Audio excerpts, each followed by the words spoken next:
Okay, so good afternoon, good evening, good morning, good day to you. Today I will be quickly running through an overview of the PROSPECT payload, the status in terms of development, and some of the activities that we're undertaking from the science perspective as well.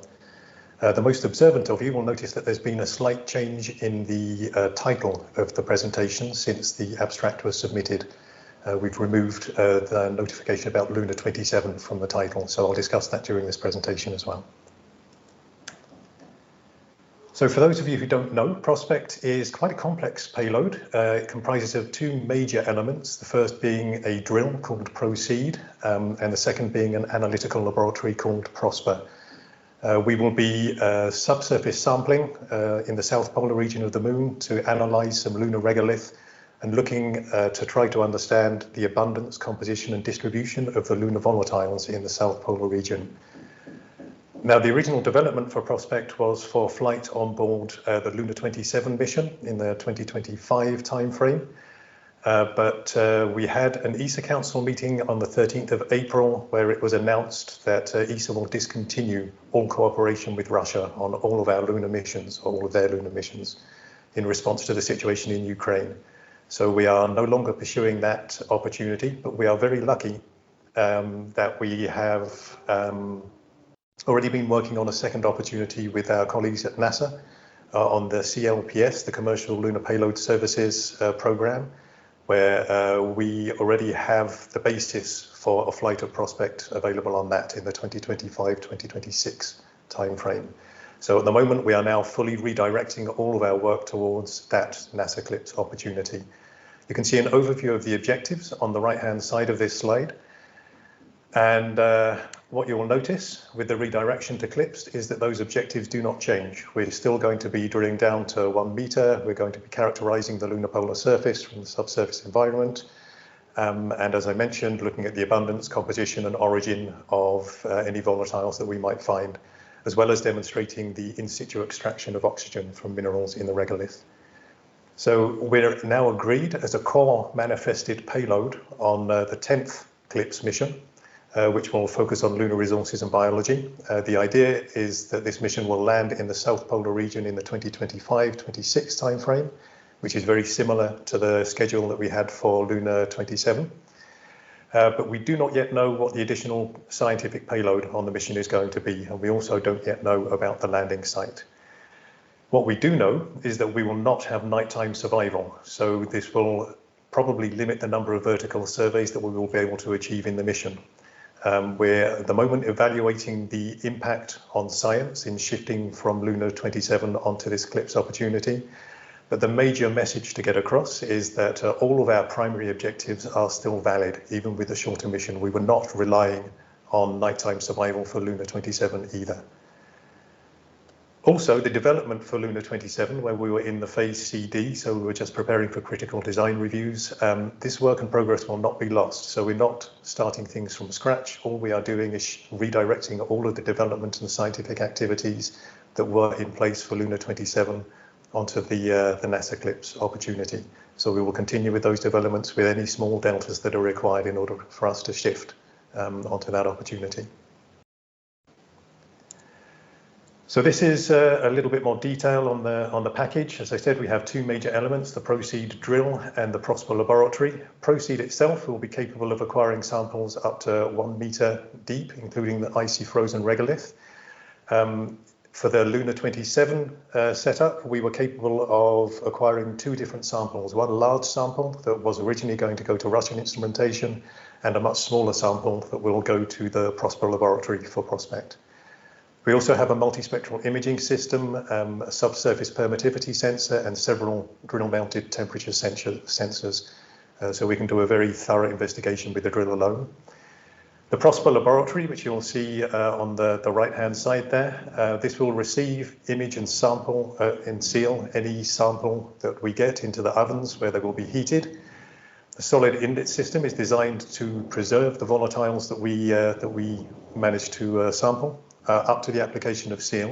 And then we have a very complex analytical package, which includes two different spectrometers, an ion trap mass spectrometer and a magnetic sector mass spectrometer. So this will allow us in combination to look at abundances for various volatiles and elements and noble gases, and also do some isotopic analyses. So we'll get some idea as to the origin of some of the volatiles that we will see as well.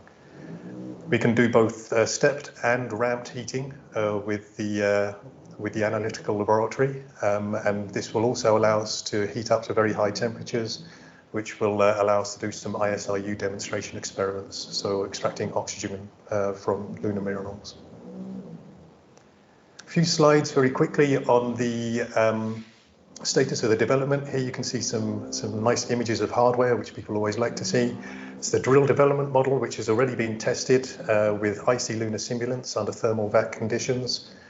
So we've demonstrated all of the drilling and sampling and sample transfer capabilities. This was back in 2019 already.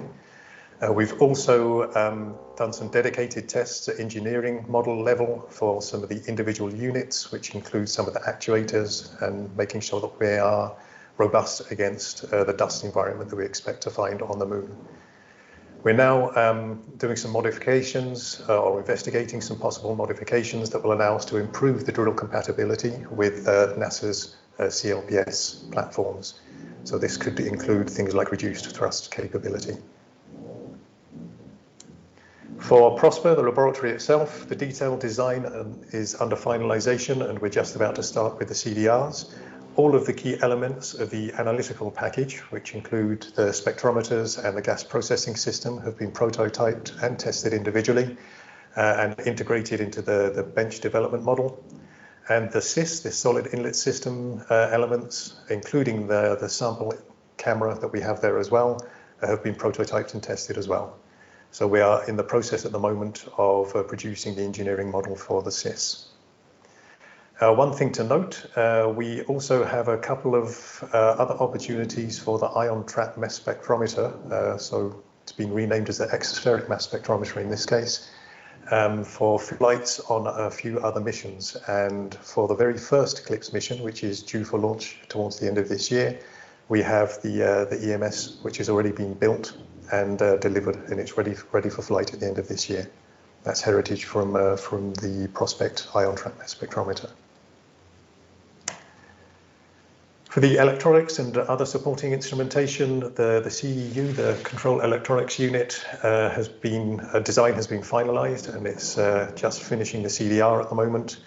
The imaging system, which includes some LEDs for illumination, has undergone the functional performance testing of the engineering model.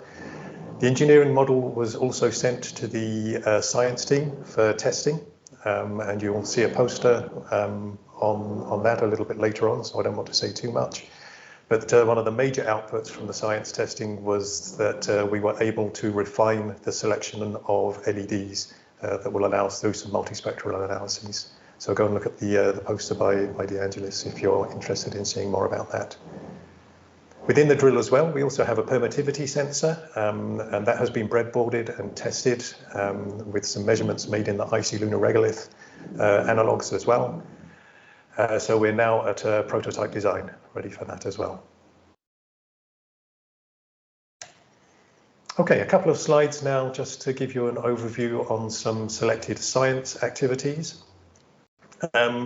With the shift from Luna 27 onto the shorter NASA Eclipse mission, I think it's absolutely critical that we are able to prioritize our operations, because we'll be shifting from what we would expect to have been approximately 120 days of surface operations from Luna 27. That's now dropping down to approximately 10 days for the NASA Eclipse opportunity. So it's a significant change, which means we need to make sure that our prospect operations are properly prioritized, and we're basically able to manage as many issues as we might expect to come up as possible in as quick a fashion as possible as well. So this will allow us to maximize the completion of our science objectives, whilst we're also minimizing any resources that we spend. And as I said, especially time is critical for us now. One thing that we've spent quite a lot of effort on in the last year is improving the thermal modeling of the system throughout the entire drilling and sampling chain. And What we have found from that analysis is that we would expect to see that the highest volatile loss is experienced during the retrieval of the sample. You can see on the left-hand side there the extension of the small sample tube for extracting the sample that goes to Prosper. And you can see that there is where we would expect to see the highest temperatures and therefore the highest volatile loss as well. So we're at the moment extending that analysis to try to model the frictional effects of heating when we're going through that, and seeing whether or not it's better for us to, for example, pause after drilling or after sampling to make sure that we can maximize the preservation of the volatiles before we transfer it to the laboratory. The volatile preservation itself, we need to make sure that we don't lose any more than 35% of volatiles from the point of sampling through to the point of sample analysis. So we're going through a whole modelling exercise to try to analyse that and make sure that we can maintain that level of volatile loss, stay within that threshold. At the same time, it also... Try to wrap up in the next minute, please. Okay, we're also assessing the magnitude and impact of all vectors from the contamination that we might expect. And you can see a little spreadsheet on the right-hand side there, which provides an overview of the output from that. The important message here is that the science performance looks generally good with our current plan for contamination control. And a final slide on science activities. So a few years ago, we had a demonstration from the Prosper laboratory for the extraction of water from the lunar regolith using hydrogen reduction. This is basically a run through of what we would expect Prosper to be able to do as well. So this showed a correspondence between ilmenite content and the resulting yield of oxygen. So we will be using ilmenite as a key marker for our ISU studies when we're on the moon. I already mentioned the PROSEED imaging system engineering model, so go and see the poster from De Angelis. But again, the imaging system performed well overall during our testing, and we are now in the process of completing some further camera calibrations within industry to help us characterize the hardware. Landing site characterization, you will see a couple of presentations on that, so I don't want to say very much. So stay tuned for presentations by Chilla and by Sarah. You'll see basically some of the work that we're doing there to make sure that we can land in the correct place for CLIPS. There was some studies already taking place for Luna 27. We're now broadening those to make sure that we can land in the correct place for CLIPS. And we will have quite a strong input into the landing site selection process for NASA CLIPS. And my final slide, I already mentioned one of the additional flight opportunities for Prospect-related hardware, which was the EMS element of PITMS, which will fly towards the end of this year on the NASA Astrobotic M1 mission. We're also working with our Japanese colleagues on the LUPEX mission, which will be a rover to fly in the 2025-2026 timeframe, which will also carry a copy of the EMS, the exospheric mass spectrometer. And that's it. I will leave it there. Thank you very much, Dave.